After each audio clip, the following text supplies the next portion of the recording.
New videos every day. Life, wisdom, Psychetruth, massage. Okay, this is Athena Jezik, and in the next little series we're going to show you is the feet. Again, massaging the feet, the foot massage. I usually start out by just checking the toes and twisting them a little. There's a lot of different ways to start out on this.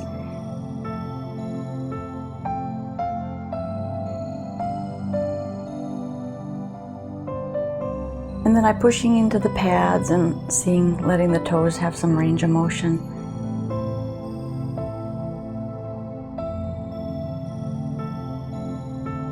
And also stretching the foot this direction. So this is a lateral kind of a stretch. The foot is designed to make a lot of different movements, different directions.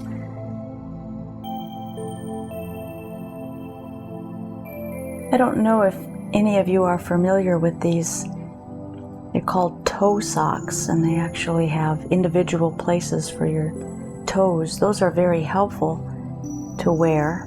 It kind of separates the toes a little bit.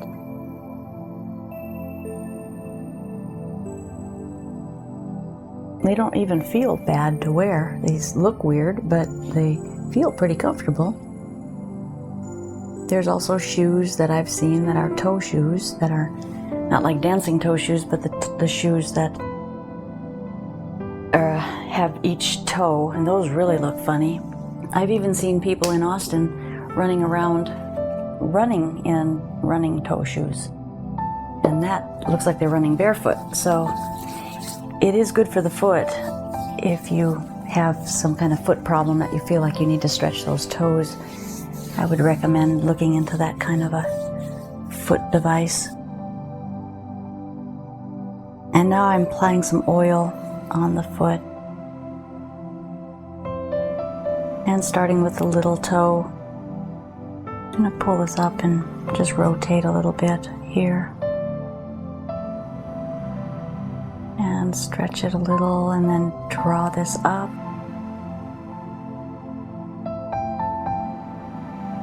Just rubbing again the thumb along the ligament and in between the bones. And then the next toe, you can twist around a little.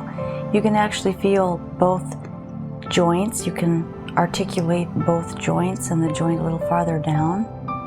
It's always good to do a little joint articulation in the toes. Unless a person runs barefoot a lot and is on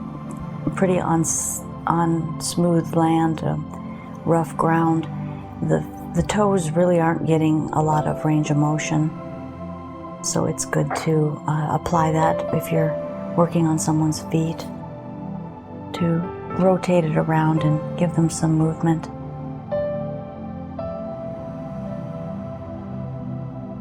And stretch them out a little bit. Okay.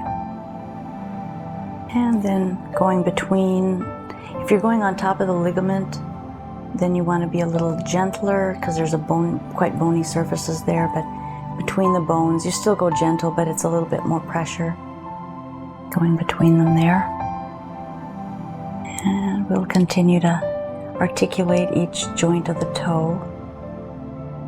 Stretch it out a little bit, touching the toes, and then you can get between the big toe, stretching them out, and rotating each joint down to this bigger joint. I think range of motion and moving and stretching is also a really important part of body work.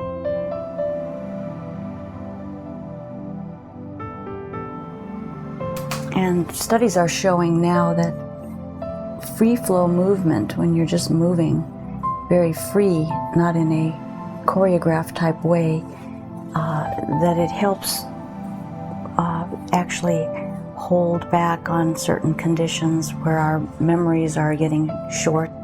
or we're losing our memory.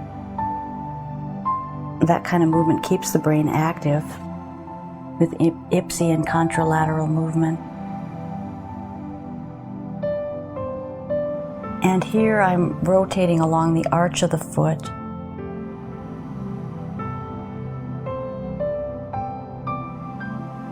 And working the foot that way, and then across the soft part in the arch area. I'm not so much on the pads of the feet right now. I'm working more into that arch area. Okay, and then we can give a little traction here and pulling the foot down.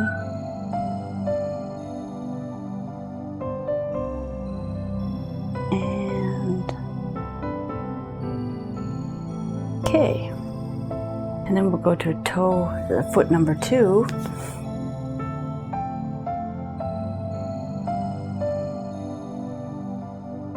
A little bit of oil, not a whole lot of oil.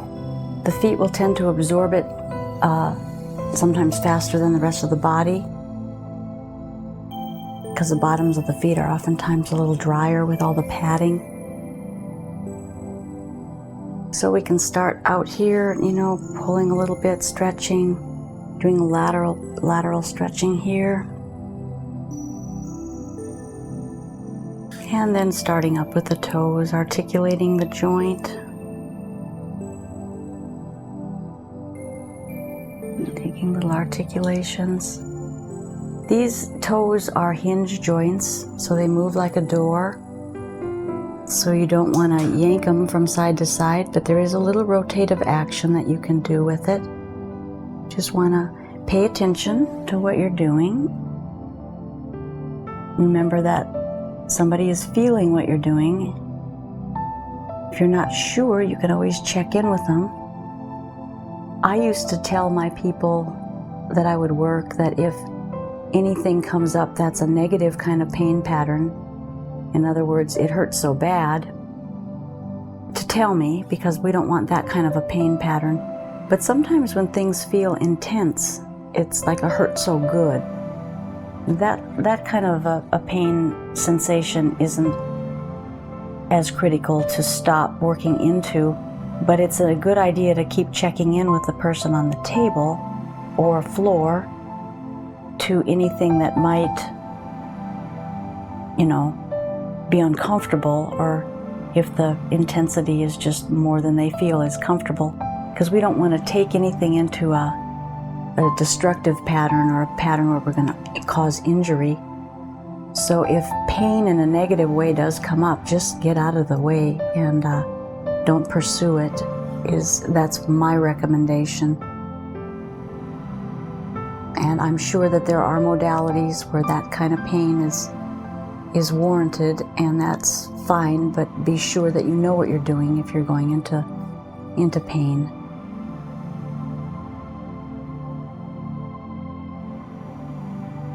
And all these are just little cautionary things to pay attention to, because if you're in practice, it's those things that'll make the difference for you. When you pay attention to what the person needs and not so involved in just doing the technique. It's a very fine balance that you want to find. So do this, and ankle a little bit, rotating.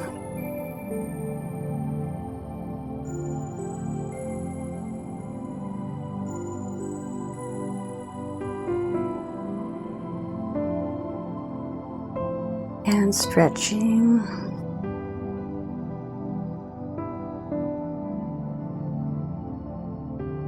Okay, that's kind of basic. And then you can also go between the toes with your fingers and just give a little stretch that way. Kind of feels nice. And pull, give a little traction as well. And rotate. And there we go.